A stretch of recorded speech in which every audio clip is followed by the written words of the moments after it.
Hello everyone, कैसे हैं बच्चों? आप सभी, आशा करता हूँ आप बहुत अच्छे होंगे। बच्चों, दिल्ली होमगार्ड के लिए आपको मैंने बताया था कि आपके लिए जो है दिल्ली की जीएस जो मैंने लेकर आया हूँ मैं, जिसमें आपको सारी चीज़ें मैंने कवर की हैं। जो इम्पोर्टेंट टॉपिक हैं वही क्लियर किए हैं, क्योंकि जीके बहुत ज़्यादा बड़ी है, लेकिन मैं इंपॉर्टेंट चीज़ें आपके लिए लेकर आया हूँ और आपको बहुत अच्छे से समझाने की कोशिश करूँगा, जिससे कि आपको सारी यहाँ पे पॉइंट कवर हो जाए।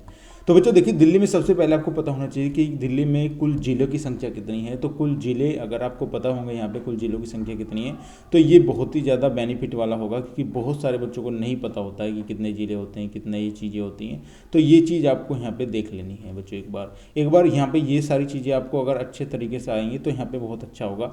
तो दिल्ली में कितने ज़िले हैं बच्चों? तो यहाँ पे 11 ज़िले हैं। दिल्ली में 11 ज़िले हैं। मैंने ऑलरेडी यहाँ पे पहले ही बताया था आपको इस चीज़ के बारे में। तो यहाँ पे नोट में मैंने लिखा है, जो आपके लिए यहाँ पे बहुत ही बेनिफिट वाले हो जाएंगे कि लोकसभा सीट कितनी है दिल्ली में, ये पूछा जा सकता है। तो लोकसभा की सीट यहाँ पे 7 हैं। राज्यसभा की सीट भी पूछी जा सकती है। राज्यसभा की सीट कितनी है बच्चों? तो 3 राज्यसभा की सीटें आपकी, और विधानसभा की सीट भी पूछी जा सकती हैं। तो 70 आपकी विधानसभा की सीट हैं। ये सारी चीज़ें आपको याद कर लेनी है। अगर दिल्ली में जिले पूछे जाएँ तो 11 हो जाएंगे, लोकसभा की सीट 7, राज्यसभा की सीट 3 हो जाएंगी, विधानसभा की सीट आपकी यहाँ पे 70 हो जाएंगी। मैंने और भी कुछ यहाँ पे नोट पे लिखा है। दिल्ली की साक्षरता पूछी जा सकती है कि दिल्ली की साक्षरता दर कितनी है? तो 86.34% आपकी यहाँ पे दिल्ली की साक्षरता दर है। ये भी आपको याद रख लेना है। लाल किला किसने बनवाया था? ये भी आपको याद रखना है। तो शाहजहां के द्वारा जो है लाल किला यहाँ पे बनवाया गया था। दिल्ली का कुल क्षेत्रफल कितना है? तो ये भी आपको याद रख लेना है। तो दिल्ली का कुल क्षेत्रफल 1483 वर्ग किलोमीटर है। तो ये बिल्कुल पूछा जा सकता है आपके एग्जाम के पॉइंट ऑफ व्यू से, इंपॉर्टेंट क्वेश्चन है। राजकीय अगर भाषा की बात करता हूँ मैं यहाँ पे, तो हिंदी राजकीय भाषा है दिल्ली की। और जनसंख्या घनत्व की बात करता हूँ तो लगभग 11,297 वर्ग प्रति किलोमीटर जो है यहाँ पे आपका जनसंख्या घनत्व है दिल्ली का, पूछा जा सकता है। क्योंकि दिल्ली के बारे में यहाँ पे बहुत सारी चीज़ें आपसे पूछी जाएंगी। तो मैं जो पॉइंट हैं वो आपको यहाँ पे क्लियर करा रहा हूँ बच्चों। बात करते हैं 1000 पुरुषों पर महिलाओं की संख्या यानी लिंग अनुपात कितना है, ये भी पूछा जा सकता है। बहुत सारे बच्चे बोल रहे थे सर लिंग अनुपात के बारे में बताइएगा। तो लिंग अनुपात आपका 866 महिला है दिल्ली में 1000 पुरुषों पर बच्चों, ये आपको याद रख लेना है। बात करते हैं दिल्ली के पहले उपराज्यपाल कौन थे, ये भी क्वेश्चन आपसे पूछा जा सकता है कि दिल्ली के पहले उपराज्यपाल कौन थे। तो आपका यहाँ पे आपका हो जाएगा आदित्यनाथ झा के नाम से थे, वो आपके पहले उपराज्यपाल हैं दिल्ली के। तो दिल्ली में राज्यपाल नहीं होते, उपराज्यपाल होते हैं। यूनियन टेरिटरी जो भी है आपकी उसमें उपराज्यपाल होते हैं। बहुत सारे बच्चों को ये कन्फ्यूजन कर देता है। तो यहाँ पे हो सकता है क्वेश्चन आपसे पूछा जा सकता है, आदित्यनाथ झा आपके राज्यपाल हैं, उपराज्यपाल हैं, दोनों हैं, ये चीज़ सारी पूछी जा सकती हैं। तो आपको इसके लिए भी तैयार रहना है। बात करते हैं पहली महिला मुख्यमंत्री कौन थी, तो सुषमा स्वराज थी, जो 1998 में बनी थी। तो यहाँ पे पहली महिला मुख्यमंत्री भी पूछी जा सकती है दिल्ली की। तो यहाँ पे ये चीज़ आपको याद रख लेना है। बात करते हैं 2 बार महिला मुख्यमंत्री कौन चुनी गई थी, तो शीला दीक्षित यहाँ पे चुनी गई थी, ये याद रख लेना है। 2 बार चुनी गई थी, जिनके राष्ट्रमंडल खेल 2010 में जिनके टाइम पीरियड में हुआ था यहाँ पे। बात करते हैं वर्तमान में सीएम यानी कि आपके मुख्यमंत्री कौन है, तो अरविंद केजरीवाल हैं। किस पार्टी से है, तो आम आदमी पार्टी है, ये भी आपको याद रख लेना है। बहुत ज़्यादा चर्चा में है, तो हो सकता है आपसे ये पूछा जाए आम आदमी पार्टी के बारे में। दिल्ली राज्य के पूर्व से पश्चिम की यहाँ लंबाई पूछी जा सकती है आपकी, तो लगभग 51.90 किलोमीटर के समथिंग यहाँ पे आपकी ये जो है दिल्ली राज्य की जो है आपकी पूर्व से पश्चिम की जो कुल लंबाई पूछी गई है, पूर्व से पश्चिम की। तो ये आपको बता दिया मैंने। बात करते हैं आगे, यहाँ पे दिल्ली का राजकीय पक्षी कौन है, यहाँ पे यहाँ पूछा जा सकता है। और यहाँ पे मैंने यहाँ छोड़ दिया, दिल्ली के उत्तर पश्चिम व दक्षिण में जो स्थित है वो कौन सा राज्य है यहाँ पे, तो ये हरियाणा हो जाएगा आपका, ये भी पूछा जा सकता है। दिल्ली के पूर्व में कौन सा राज्य स्थित है, ये पूछा जा सकता है, तो ये आपका यूपी हो जाएगा। बात करते हैं दिल्ली का राजकीय पक्षी क्या है, तो गौरैया है, ये आपको याद रख लेना है, ये भी एग्जाम में पूछा जा सकता है। दिल्ली में कुल नगरों की संख्या कितनी है, ये पूछा जा सकता है आपसे। तो 110 दिल्ली में जो है नगर हैं, ये आपको याद रख लेना है, नोट डाउन कर लेना है, ताकि आप इस चीज़ को भूलें ना। हालांकि इसकी पीडीएफ मैं प्रोवाइड करा दूंगा आपको टेलीग्राम चैनल पर, और यहाँ पे सारी चीज़ें मैं आपको दूंगा, जिससे कि आपके ये कवर हो जाए टॉपिक।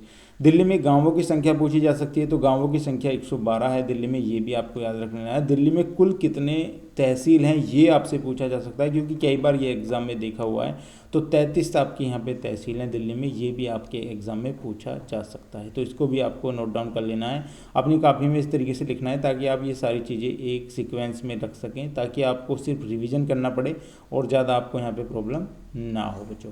अब बात करते हैं यहाँ पे ये जो है राजा दिल्लू किस वंश के संस्थापक थे, ये आप से पूछा जा सकता है। तो ये सूर्य वंश के थे। मैंने इसमें लिखा है दिल्ली का नाम जो है इसी शासक के नाम पर पड़ा था। दिल्ली का नाम इन्हीं शासक जो थे इनके नाम पर पड़ा था। दिल्ली को जो है विविध रूप से यानी कि तोमर यानी विविध रूप से जो है तोमर राजपूतों ने बसाया था और 736 में, और इसका नाम जो है दिल्ली था। दिल्ली या दिल्ली का रखा गया था, यानी दिल्ली या दिल्ली का रखा गया था। दिल्ली तो बाद में रखा गया था, पहले इसका नाम 736 में लगभग ये था। और सूर्य वंश के थे ये जो है शासक थे, राजा दिल्लू जो थे। तो राजा दिल्लू के नाम पर ही दिल्ली पड़ा था। यहाँ ये चीज़ आपको याद रख लेनी है, दिल्लू के नाम पर ही इसका नाम दिल्ली पड़ा था।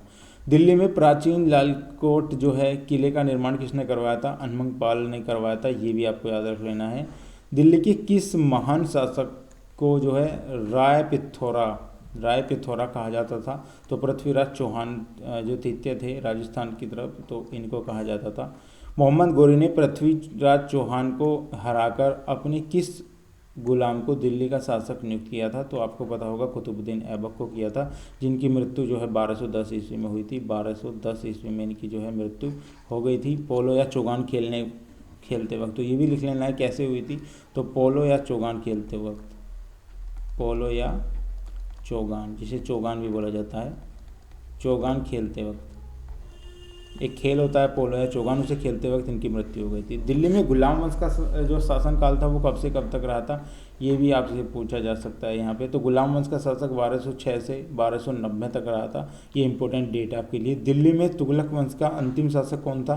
तो नसरुद्दीन महमूद तुगलक शाह भी बोल सकते हैं आप। नसरुद्दीन महमूद शाह जो था तो दिल्ली में तुगलक वंश के अंतिम शासक थे।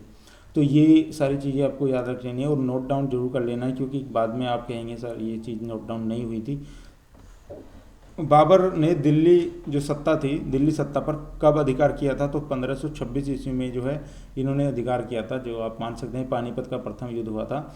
और कुतुबुद्दीन ऐबक की जो है मृत्यु के बाद गद्दी पर कौन बैठा था? ये भी पूछा जा सकता है। तो उसके बाद आराम शाह जो है इनकी गद्दी पर बैठा था। यहाँ पे दिल्ली की प्रथम महिला शासिका कौन थी? तो रजिया सुल्तान थी। और इसमें दिल्ली में गुलाम वंश का जो अंतिम शासक था वो कौन था? तो कैकवाद थे। कैकवाद पूछा जा सकता है कि कैकवाद कौन थे? तो गुलाम वंश के अंतिम शासक थे। और यहाँ पे दिल्ली में खिलजी वंश का शासनकाल माना जाता है 1290 से 1320 तक खिलजी वंश का संस्थापक यहाँ काल माना जाता है। इसके संस्थापक कौन थे? जलालुद्दीन खिलजी थे। ये भी आपसे पूछा जा सकता है बच्चों। मैं बहुत ही जल्दी आपको ये चीज़ समझाने की कोशिश कर रहा हूँ, क्योंकि ज़्यादा आपका टाइम भी ना मैं लूँ और बहुत अच्छे से आपको समझा सकूँ। किस शासक द्वारा दिल्ली का दूसरा जो शहर था सीरी बसाया गया था? तो जलालुद्दीन खिलजी के द्वारा ये एक शहर जो है बसाया गया था। बात करते हैं दिल्ली में अलाउद्दीन खिलजी का शासनकाल कब से कब तक रहा था? तो 1296 से 1316 तक इनका जो है शासनकाल रहा था। यहाँ पे दिल्ली में खिलजी वंश के बाद किस वंश का शासनकाल आरंभ हुआ था? तो तुगलक वंश का शासनकाल आरंभ हुआ था इसमें। और तुगलक वंश का संस्थापक कौन था? तो 1320 से 1412 ईस्वी तक जो है यहाँ पे तुगलक वंश का संस्थापक रहा था। दिल्ली में तुगलकाबाद शहर किसने बसाया था? तो ये गयासुद्दीन तुगलक ने बसाया था। दिल्ली में जो है गयासुद्दीन तुगलक ने तुगलकाबाद शहर यहाँ पे बसाया था। तो बच्चों ये थी आज की हमारी दिल्ली के जो मोस्ट इंपॉर्टेंट क्वेश्चन थे आपके लिए, जो आपको एक इम्पोर्टेंट चीज़ें चाहिए थी वो मैंने आपको प्रोवाइड करा दी है। आप इसको एक बार देखकर याद कर जा सकते हैं। हो सकता है आपके एग्जाम में इसमें से 2-4 क्वेश्चन जरूर से जरूर मिल जाए। तो thank you for watching this video.